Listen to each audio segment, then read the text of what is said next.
ಉತ್ತರ ಕರ್ನಾಟಕದ ಹೆಮ್ಮೆಯ ರೈತ ಧ್ವನಿ ಟಿವಿ ಚಾನೆಲ್, ಬೆವರಿಗೊಂದು ಭರವಸೆ. ನಮಸ್ಕಾರ, ನೀವು ನೋಡ್ತಾ ಇದ್ದೀರಿ ರೈತ ಧ್ವನಿ ನ್ಯೂಸ್. ನಾನು ಮಂಜುನಾಥ್. 16 ಎಕರೆ ಭೂಮಿ ಬೋರ್ವೆಲ್ ಇದ್ರೂ ಕೂಡ ಕೆಲವು ರೈತರು ಕೃಷಿಯನ್ನ ಬೆಳೆಯಲು ಹಿಂದೇಟ್ ಹಾಕ್ತಾ ಇದ್ದಾರೆ, ಆದಾಯನು ಕೂಡ ತೆಗಿತಾ ಇಲ್ಲ. ಆದ್ರೆ ಇಲ್ಲೊಬ್ಬ ರೈತರು ಕೇವಲ ಒಣ ಬೇಸಾಯದ ಮೂಲಕ 1 ಎಕರೆಯಲ್ಲಿ ಲಕ್ಷಾನು ರೂಪಾಯಿ ಆದಾಯನ ಗಳಿಸ್ತಾ ಇದ್ದಾರೆ. ಜೊತೆಗೆ ದೇಶೀಯ ತಳಿಗಳನ್ನ ರಕ್ಷಣೆ ಮಾಡ್ತಾ ಸಮಗ್ರ ಕೃಷಿಯಲ್ಲಿ ಕ್ರಾಂತಿಯನ್ನೇ ಮಾಡಿದ್ದಾರೆ. ಹಾಗಾದ್ರೆ ಅವ್ರು ಯಾರು, ಅವ್ರು ಬಂದಿರುವಂತಹ ಸಾಧನೆ ಹಾದಿ ಏನು, ಅವೆಲ್ಲವನ್ನ ಅವರಿಂದನೇ ಕೇಳಿ ತಿಳ್ಕೊಳ್ಳೋಣ. ಸರ್ ನಮಸ್ತೆ. ನಮಸ್ಕಾರ. ನಮ್ಮ ರೈತ ಧ್ವನಿ ವೀಕ್ಷಕರಿಗೆ ನಿಮ್ಮ ಪರಿಚಯನ ಮಾಡಿಕೊಡಿ ಸರ್. ನಮ್ಮ ಹೆಸರು ನಾಗರಾಜ್ ಶಿವಾನಂದ ಹೊಲಗೂರ್ ಅಂತ, ಹಾವೇರಿ ಜಿಲ್ಲೆ ಶಿಗ್ಗಾಂವಿ ತಾಲೂಕು ಮುಗುಳಿ ಗ್ರಾಮದವರು. ನಿಮ್ಮ ಎಜುಕೇಶನ್ ಸರ್? ನಮ್ಮ ಎಜುಕೇಶನ್ PUC ಸೆಕೆಂಡ್ ಇಯರ್ ಆಗಿದೆ. ಸೊ ಈಗ ಟೋಟಲ್ ನೀವು ಎಷ್ಟು ಎಕರೆ ಭೂಮಿಯಲ್ಲಿ ಬೆಳೆದಿದ್ರಿ ಬೆಳೆಗಳನ್ನ? ನಮ್ದು ಇಲ್ಲಿ 1 ಎಕರೆ 10 ಗುಂಟೆ ಜಾಗ, ಇದು ಒಣ ಬೇಸಾಯ. ಯಾವುದೇ ಬೋರ್ವೆಲ್ ಇಲ್ಲ ಸರ್ ಇಲ್ಲಿ. ಯಾವ ರೀತಿಯಾದಂತಹ ಗಿಡಗಳನ್ನು ಬೆಳೆದಿರಿ? ಇಲ್ಲಿ ಗಿಡ ಬಂದ್ಬಿಟ್ಟು ಅರಣ್ಯ ಕೃಷಿ ಇದೆ ರೀ. ಒಂದು 480 ಕಾಡು ಮರ ಇದೆ, 150 ಹಣ್ಣಿನ ಮರಗಳಿದಾವೆ ಬೇರೆ ಬೇರೆ. ಆಮೇಲೆ ಗೆಡ್ಡೆ ಗೆಣಸುಗಳನ್ನ ಬೆಳಿತೀವಿ. ಆಮೇಲೆ ಕರಿಬೇವು, ನಿಂಬೆ, ಪೇರ್ಲ, ದಾಳಿಂಬ್ರಿ, ಹಲಸು, ನುಗ್ಗೆ, ಆಮೇಲೆ ಹುಣಸೆ, ಎಲ್ಲಾ ತರಕಾರಿಗಳನ್ನ ಬೆಳಿತೀವಿ. ಸಿರಿಧಾನ್ಯಗಳನ್ನ ಬೆಳಿತೀವಿ, ಅಕ್ಕಡಿ ಕಾಳನ್ನ ಬೆಳಿತೀವಿ. ಇಷ್ಟೆಲ್ಲ ಬೆಳಿತೀವಿ ಸರ್. ನೀವು ಗೆಡ್ಡೆ ಗೆಣಸುಗಳನ್ನ ಬೆಳಿತೀನಿ ಅಂತ ಹೇಳಿದ್ರಿ, ಯಾವ ರೀತಿಯಾದಂತ ಗೆಡ್ಡೆ ಗೆಣಸುಗಳು ಬೆಳಿತೀರಿ? ಅವ್ ಹೆಂಗಿದಾವ ಒಂದ್ ಸ್ವಲ್ಪ ತೋರ್ಸೋದಾದ್ರೆ ರೈತರಿಗೆ. ಈಗ ನಾವು ಮೊದ್ಲು ಬರೇ ಇದನ್ನ ಒಣ ಬೇಸಾಯದಲ್ಲೇ ಬೇರೆ ಬೇರೆ ಕೃಷಿ ಮಾಡ್ತಾ ಇದ್ವಿ. ಅದ್ರ ಜೊತೆಗೆ ಒಂದು ಜೋಯಿಡಾ ತಾಲೂಕ್ ಹೋಗಿದ್ವಿ ರೀ ನಾವು. ಅಲ್ಲಿ ಒಂದು ಗೆಡ್ಡೆ ಗೆಣಸು ಮೇಳಕ್ ಹೋಗಿದ್ವಿ ನೋಡ್ಲಿಕ್ಕಂತ. ಅಲ್ಲಿ ನೋಡಕ್ ಹೋದ್ಮೇಲೆ ನಮ್ಗೆ ಇದೊಂದು ಆಸಕ್ತಿ ಬಂತು. ಗೆಡ್ಡೆ ಗೆಣಸು ಅಂದ್ರೆ ನಮಗೂ ಗೊತ್ತಿರ್ಲಿಲ್ಲ ಯಾವ ತರ ಏನು ಅನ್ನೋದು. ಅಲ್ಲಿ ಹೋಗಿ ನಾವು ತಿಳ್ಕೊಂಡ ಮೇಲೆ ಈ ಒಂದು ಗೆಡ್ಡೆ ಗೆಣಸುಗಳನ್ನ ನಮ್ಮ ಭೂಮಿಗೆ ಬರ್ತದೆ ಇಲ್ಲ ಅಂತೇಳಿ ಪ್ರಯೋಗ ಮಾಡ್ಕೊಂಡ್ವಿ. ಅಂದ್ರೆ ಸ್ವಲ್ಪ ಒಂದೊಂದು ಗಡ್ಡೆ 2 ಗಡ್ಡೆ ತೊಗೊಂಬಂದ್ ನಾಟಿ ಮಾಡಿದ್ವಿ, ಅದು ಸಕ್ಸಸ್ ಆಯ್ತು. ಓಕೆ. ಅಂದ್ರೆ ಈಗ ನಾವು ಈಗ ಸುಮಾರು 50 ತರದ ಗೆಡ್ಡೆ ಗೆಣಸು ಬೆಳಿತೀವಿ. ಆಮೇಲೆ ಸಿಹಿಗೆಣಸು ಒಳಗ ಒಂದು 10 ತರದ ಸಿಹಿಗೆಣಸು, ಕೆಂಪು ಬಣ್ಣ, ನೀಲಿ ಬಣ್ಣ, ಗುಲಾಬಿ ಬಣ್ಣ, ಬಿಳಿ ಬಣ್ಣ, ಆರೆಂಜ್ ಕಿತ್ತಳೆ ಬಣ್ಣ, ಪರ್ಪಲ್ ಕಲರ್, ಹಿಂಗೆಲ್ಲ ನಾವು ಬೆಳಿತಾ ಇದೀವಿ. ಅದ್ರ ಜೊತೆಗೆ ಮತ್ತ ಮರಗೆಣಸು ಅಂತ ಬೆಳಿತಾ ಇದೀವಿ. ಆಮೇಲೆ ಕೆಸುಗಡ್ಡೆ, RR ರೂಟು, ಪರ್ಪಲ್ ಯಾಮ್ ಅಂತ, ವೈಟ್ ಯಾಮು, ಉತ್ತರಿಗಡ್ಡೆ, ಆಮೇಲೆ ಸಾಕಷ್ಟು ಸುವರ್ಣ ಗಡ್ಡೆ, ಇದೆಲ್ಲ ಬೆಳಿತಾ ಇದ್ದೇವೆ ಸರ್. ಇವು ಇವು ಇವು ಇದೇನಾ ಗೆಣಸು? ಇದೆಲ್ಲ ಗೆಣಸು ಸರ್ ಇದೀಗ. ಇದು ನೀಲಿ ಬಣ್ಣದ ಸಿಹಿ ಗೆಣಸು, ಆ ಕಡೆ ಎಲ್ಲಾ ಕೆಂಪು ಬಣ್ಣದ ಸಿಹಿ ಗೆಣಸು ಇದೆ. ಅದೊಂದು ನಾನು ಗೆಡ್ಡೆ ಗೆಣಸನ್ನ ಮಾಡೆಲ್ ಆಗಿ ಪ್ಲಾಟ್ ಮಾಡ್ಕೊಂಡಿದ್ದೀನಿ ಸರ್. ಓಕೆ. ಒಂದು ಏನ್ ಪ್ರಶ್ನೆ ಅಂದ್ರೆ ಸರ್, ಈಗ ಕೆಲವೊಂದು ರೈತರ ಹತ್ರ ಬೋರ್ವೆಲ್ ಇರ್ತೈತಿ, ಆದ್ರೂ ಕೂಡ ಕೆಲವೊಂದು ರೈತರು ಬೆಳೆಯಕ್ಕೆ ಆಸಕ್ತಿನ ಇರಂಗಿಲ್ಲ. ಅದ್ರ ಕಾರಣ ನೀವು ಒಣ ಬೇಸಾಯದ ಮೂಲಕನೇ ಇಷ್ಟೊಂದು ಬೆಳೆದಿದ್ರಿ, ಹೆಂಗ್ ಸಾಧ್ಯ? ಏನಿಲ್ಲ ಸರ್, ನಾವೀಗ ಒಂದು ಕೃಷಿ ಮಾಡ್ಬೇಕಾದ್ರೆ ಬೋರ್ವೆಲ್ ಬೇಕು, ನಮ್ಗೆ ಭೂಮಿ ಜಾಸ್ತಿ ಬೇಕು, ಟ್ರ್ಯಾಕ್ಟರ್ ಬೇಕು ಅಂತ ಹೇಳೋದು ಅದು ಮೂಢನಂಬಿಕೆ. ಯಾಕಂದ್ರೆ ಇವತ್ತು ಆಸಕ್ತಿ ಬೇಕು. ಆಸಕ್ತಿ ಇತ್ತು ಅಂದ್ರೆ ನಾವು ಕಲ್ಲು ಭೂಮಿಯಲ್ಲೇ ಬಂಗಾರ ಬೆಳಿಬಹುದು. ಅಂದ್ರೆ ಈಗ ನಮ್ದು ಇದು ಗುಡ್ಡಗಾಡು ಪ್ರದೇಶ, ಇದು ಇಲ್ಲಿ ಕಲ್ಲು ಬಿಟ್ರೆ ಏನು ಇಲ್ಲ ಇಲ್ಲಿ. ಈಗ ನೀವು ನೋಡ್ತಾ ಇದ್ರಿ, ಈಗ ಮೆತ್ತನ ಹಾಸಿಗೆ ಬಂದಂಗ ಆಗ್ತತಿ. ಹೌದೌದ್ರಿ. ಅಂದ್ರೆ ನಾವು ಭೂಮಿನ ಫಲವತ್ ಮಾಡಿದೇವೆ, ಇದು ಬರಡು ಭೂಮಿನ ಫಲವತ್ ಮಾಡಿದೇವೆ. ನಮ್ಮ ಉದ್ದೇಶ ಇಷ್ಟೇ, ಪರಿಸರ ಉಳಿಸ್ಬೇಕು, ಅದ ಕಾಡು ಬೆಳೆಸಿ ನಾಡು ಉಳಿಸಿ ಅಂತಾರ.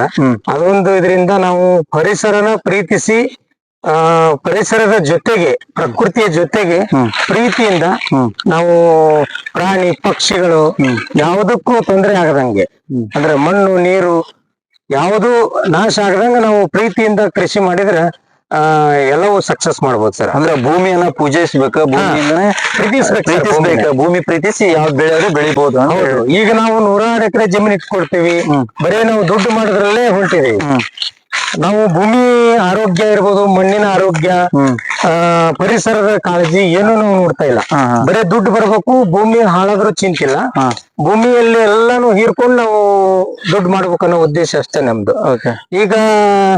ಈಗ ನಾವು ಸಣ್ಣ ಜಮೀನ್ ಇಟ್ಕೊಂಡು ಲಕ್ಷಾಂತರ ರೂಪಾಯಿ ಆದಾಯ ಗಳಿಸ್ತಾ ಇದ್ದೇವೆ. ಈಗ ನೀವು ಗೆಡ್ಡೆ ಗೆಣಸುಗಳನ್ನ ಹೊರತುಪಡಿಸಿ ಮತ್ತೆ ಯಾವ ರೀತಿಯಾದಂತಹ ಗಿಡಗಳನ್ನ ಬೆಳಿತೀರಿ?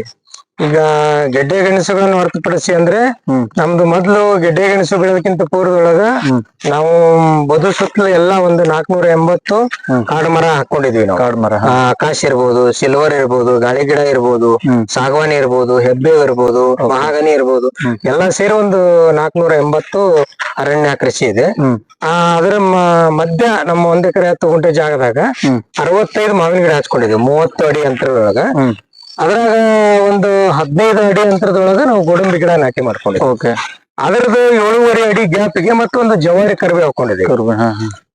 ಅದರ ಮಧ್ಯೆ ಏನೇ ನಾವು ಈಗ ಗೆಡ್ಡೆ ಗೆಣಸು ವಿಭಾಗ ಒಂದ್ ಮಾಡ್ಕೊಂಡಿದೀವಿ, ಆಮೇಲೆ ಸಿರಿಧಾನ್ಯ ವಿಭಾಗ ಅಂತ ಒಂದ್ ಮಾಡ್ಕೊಂಡಿದೀವಿ, ಅಕ್ಕಡಿ ಕಾಳು ವಿಭಾಗ ಅಂತ ಒಂದ್ ಮಾಡ್ಕೊಂಡಿದೀವಿ. ಅಂದ್ರ ನಮ್ ಮನೆಗೆ ಏನ್ ಬೇಕು ಅದಷ್ಟೇ ನಾವು ಬೆಳ್ಕೊತಾ ಇದೀವಿ ಇಲ್ಲಿ.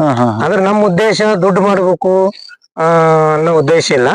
ನಮ್ದು ಎಲ್ಲವೂ ಉಳಿಬೇಕು, ಭೂಮಿ ಉಳಿಬೇಕು, ಮಣ್ಣು ಉಳಿಬೇಕು, ನೀರು ಉಳಿಬೇಕು, ಪರಿಸರ ಉಳಿಬೇಕು, ಪ್ರಾಣಿ ಪಕ್ಷಿಗಳಿಗೆ ಆಹಾರ ಆಗ್ಬೇಕು, ನಾವು ಬೆಳೆಯುವಂತ ಆಹಾರ ಗುಣಮಟ್ಟದ್ದಾಗಿರ್ಬೇಕು. ನಾವು ಬೆಳೆದು ಹೆಚ್ಚಿನದಾಗಿ ಬೆಳೆದ್ರೆ ಮಾರಾಟ ಮಾಡಿದ್ರು ಗ್ರಾಹಕರಿಗೆ ಒಂದು ಒಳ್ಳೆ ಪೌಷ್ಟಿಕ ಆಹಾರ, ಒಳ್ಳೆ ಒಂದು ಶುದ್ಧವಾದ ಆಹಾರನ ನಾವು ಮಾರ್ಕೆಟಿಗೆ ಕೊಡೋ ಒಂದು ವ್ಯವಸ್ಥೆನ ನಾವು ಮಾಡ್ತಾ ಇದ್ದೀವಿ. ಇಲ್ಲಿ ಯಾವ್ದು ಬೋರ್ವೆಲ್ ಇಲ್ಲ, ಏನಿಲ್ಲ, ಒಣ ಬೇಸಾಯದ ಮೂಲಕನೇ ನೀವು ಮಾಡ್ತಾ ಇರುವಂತದ್ದು. ಹೌದು ಸರ್. ಅಂದ್ರ ಈಗ ಬೋರ್ವೆಲ್ ಇಲ್ಲ ಸರ್ ನಮ್ದು. ನಾವು ಸಣ್ಣ ರೈತರಾದ್ರಿಂದ ನಮಗದು ಬೋರ್ವೆಲ್ ಹಾಕ್ಸ್ಲಿಕ್ಕನು ಬಂಡವಾಳ ಇಲ್ಲದೆ ಇರ್ಬೋದು ಒಂದು. ಆಮೇಲೆ ಕೃಷಿ ಒಳಗೆ ಏನಾದ್ರೂ ಸಾಧನೆ ಮಾಡ್ಬೇಕಲ್ಲಪ್ಪ. ಈಗ ಒಂದ್ ಏನಾದ್ರೂ ರೈತರು ಒಂದು 10 ಗಿಡ ಹಚ್ಚು ಅಂದ್ರೆ ನಮ್ದು ಬೋರ್ ಇಲ್ಲ ಅಂತ ಹೇಳ್ತಾರೆ. ಅದಕ್ಕೋಸ್ಕರ ಈಗ ನಾವು ಏನೂ ಬೋರ್ವೆಲ್ ಇಲ್ಲದೆ ಸಾವಿರಾರು ಮರಗಳನ್ನ ನಾವು ಬೆಳೆಸಿದ್ದೇವೆ ಇಲ್ಲಿ. ಅಂದ್ರ ಇದನ್ನ ನೋಡಿ ಆದ್ರೂ 4 ಜನರು ನಾವು ಬೋರ್ವೆಲ್ ಇದ್ದು ಕೂಡ ಯಾಕೆ ಬೆಳೆಬಾರ್ದು ಗಿಡ ಅನ್ನೋದು ಅವ್ರ ಮನದೊಳಗೆ ಬರ್ಲಿ ಅನ್ನೋ ಉದ್ದೇಶಕ್ಕೆ ನಾವು ಈ ತರ ಪರಿಸರನ ನಾವು ಬೆಳೆಸಿದ್ದೇವೆ ಸರ್. ಈಗ ಗೆಡ್ಡೆ ಗೆಣಸು ಹೇಳಿದೆ ನಾನು 8 ಕಲರ್ ಅಂತ. ಅದರಲ್ಲಿ ಇದು ಈಗ ಗುಲಾಬಿ ಬಣ್ಣದ ಸಿಹಿಗೆಣಸಿದು, ಒಳಗಡೆ ಎಲ್ಲ ಗುಲಾಬಿ ಬಣ್ಣ ಇರ್ತೈತ್ರಿ. ಆಮೇಲೆ ಇದು ಕೆಂಪು ಬಣ್ಣದ ಸಿಹಿಗೆಣಸು. ಇದು ಅಂದ್ರೆ ಮೇಲೆಲ್ಲ ಕೆಂಪು ಬಣ್ಣದ ಇರ್ತೈತಿ. ಈಗ ಮಾರ್ಕೆಟ್ನಾಗೆಲ್ಲ ನಾವು ನೋಡಿರ್ತೀವಿ.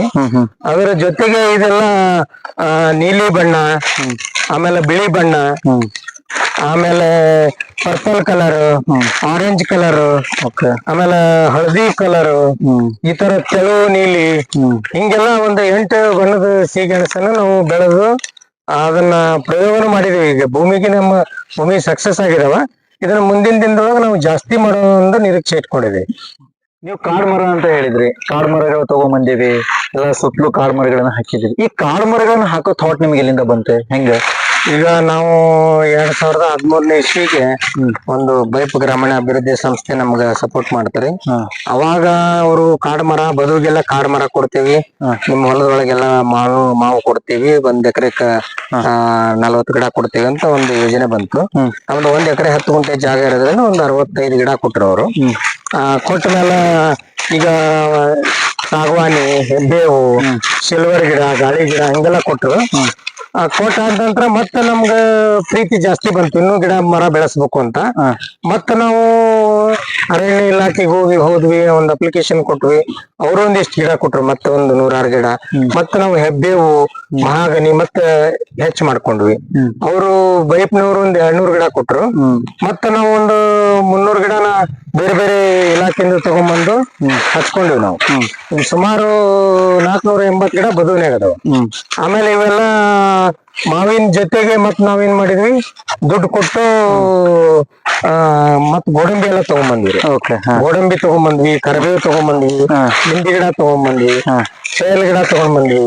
ಹಂಗ ಒಂದೊಂದು ಇನ್ನೂ ಹಣ್ಣಿನ ಮರ ಜಾಸ್ತಿ ಮಾಡ್ಬೇಕು ಅಂತ ಮತ್ತೆ ದಾಳಂಬರಿ, ಹಲಸಿನ ಗಿಡ, ಆಮೇಲೆ ನುಗ್ಗೆ ಗಿಡ, ಆಮೇಲೆ ಸೀತಾಫಲ, ರಾಮಫಲ, ಹಿಂಗೆಲ್ಲ ನಾವು ಹೆಚ್ಚು ಮಾಡ್ತಾ ಹೊಂಟಿವಿ. ಈಗ ಟೋಟಲ್ ನಮ್ಮ ಒಂದ್ ರೈತರಿಗೆ ಒಂದು ಏನ್ ಪ್ರಶ್ನೆ ಬರುತ್ತೆ ಅಂದ್ರೆ, ಈ ಸುತ್ತಲೂ ನಾವು ಕಾಡ್ಗಿಡ ಹಾಕೋದ್ರಿಂದ ಏನ್ ಬೆನಿಫಿಟ್ ಆಗುತ್ತೆ ರೈತರಿಗೆ? ಅದ ಸರ, ಈಗ ಒಂದು ನಮ್ಮ ಬದುವು ರಕ್ಷಣೆ ಆಗತ್ತೆ, ಆಮೇಲೆ ಜೀವಂತ ಬೇಲಿ ಅಂತ ನಾವು ಅನ್ಕೋತೀವಿ. ಅಂದ್ರೆ ಹೊಲ ರಕ್ಷಣೆ ಆಗತ್ತೆ ನಮ್ದು. ಆಮೇಲೆ ಅತಿಯಾದ ಗಾಳಿನ ನಮ್ಮ ಹೊಲಕ್ ಬರುವಂತ ಗಾಳಿನ ತಡೆಗಟ್ಟಬಹುದು.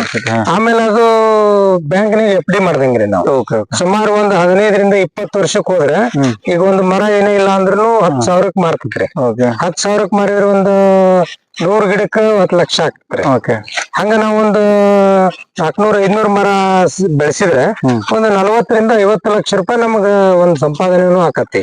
ಆಮೇಲೆ ವರ್ಷ ಪೂರ್ತಿ ನಮ್ಗ ಉರುವಲು ಕಟ್ಟಿಗೆಗಾಗಿ ಉರುವಲು ಸಿಗ್ತತಿ.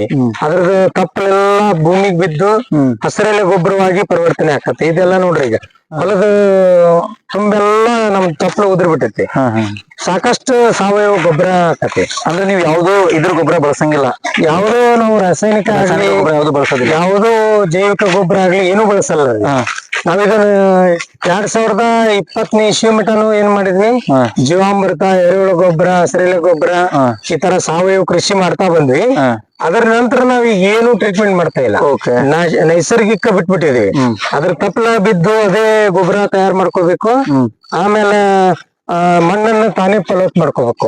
ಈಗ ನೋಡ್ರಿ, ಈಗ ಒಂದು ಕಾಡು ಪ್ರದೇಶದಾಗ ನಾವು ಆ ಕಡೆ ಎಲ್ಲಾ ಸೇರಿಸಿ ಯಲ್ಲಾಪುರ ಕಡೆ, ಮುಂಡಗೋಡ ಕಡೆ ಹೋದ್ರೆ ಎಲ್ಲಾ ಪೂರ್ತಿ ಕಾಡಲ್ಲೇ. ಅಲ್ಲಿ ಯಾರು ಅದಕ್ಕೆ ನೀರ್ ಹಾಕೋರಿಲ್ಲ, ಅದ್ ಗಿಡ ರಕ್ಷಣೆ ಮಾಡೋರಿಲ್ಲ, ಅದಕ್ಕೆ ಯಾರು ಗೊಬ್ಬರ ಹಾಕೋರಿಲ್ಲ. ಆದ್ರೂ ಕೂಡ ದಟ್ಟವಾಗಿ ಕಾಡು ಬೆಳೆದು ಫಲವತ್ತಾಗಿ ಫಸಲ್ ಬರ್ತದ್ರಿ. ಹಂಗ ನಾವು ಯಾಕೆ ಮಾಡ್ಬಾರ್ದು ಅಂತ ನಾವ್ ಇದನ್ನ ಹಂಗೆ ಬಿಟ್ಬಿಟ್ಟಿದ್ದೀವಿ. ಅಂದ್ರೆ ಯಾವ ಔಷಧಿನೂ ಹೊಡೆಯಲ್ಲ, ಯಾವ ಗೊಬ್ಬರನೂ ಹಾಕಲ್ಲ. ನೀವು ಇಷ್ಟೆಲ್ಲ ಗಿಡ ಮರಗಳ ಸಮಗ್ರ ಕೃಷಿ ಅಭಿಯಾನ ಇದು ಮಾಡಿದ್ರಿ. ಇದಕ್ಕೆಲ್ಲ ನಿಮ್ಗೆ ಮಾಡ್ಬೇಕನ್ನ ಥಾಟ್ ಬಂದಿರೋದು ಸ್ಫೂರ್ತಿ ಯಾರ? ಅದೇ ಈಗ ಒಂದು ನಮ್ದು ಎಜುಕೇಶನ್ ಮುಗೀತು, ನಮ್ದು PUC ಸೆಕೆಂಡ್ ಇಯರ್. ಏನೋ ಒಂದು ಕೆಟ್ಟಗಳಿಗೆ ನಮ್ಗ ಮುಂದೆ ಎಜುಕೇಶನ್ ಮಾಡಕ್ ಆಗ್ಲಿಲ್ಲ. ಬೇರೆ ಬೇರೆ ಕಂಪನಿಯಲ್ಲಿ ಕೆಲ್ಸಕ್ಕೆ ಹೋದ್ವಿ. ಆಮೇಲೆ ಹುಯಾಲ್ ಕಂಪನಿ ಕೆಲ್ಸಕ್ಕೆ ಹೋದ್ವಿ. ಬೇರೆ ಸೆಕ್ಯೂರಿಟಿ ಗಾರ್ಡ್ ಕೆಲಸ ಮಾಡಿದ್ವಿ. ಬೇಕರಿ ಒಳಗೆ ಕೆಲಸ ಮಾಡಿದ್ವಿ. ಒಂದು ಕಂಪನಿ ಒಳಗ ಬೀಜ ಗೊಬ್ಬರದ ಕಂಪನಿ ಒಳಗೆ ಕೆಲಸ ಮಾಡಿದ್ವಿ. ಎಲ್ಲಾ ಕಡೆ ಕೆಲಸ ಮಾಡಿದ್ರು ನಮ್ಗೆ ತೃಪ್ತಿ ಆಗ್ಲಿಲ್ಲ. ಒಂದು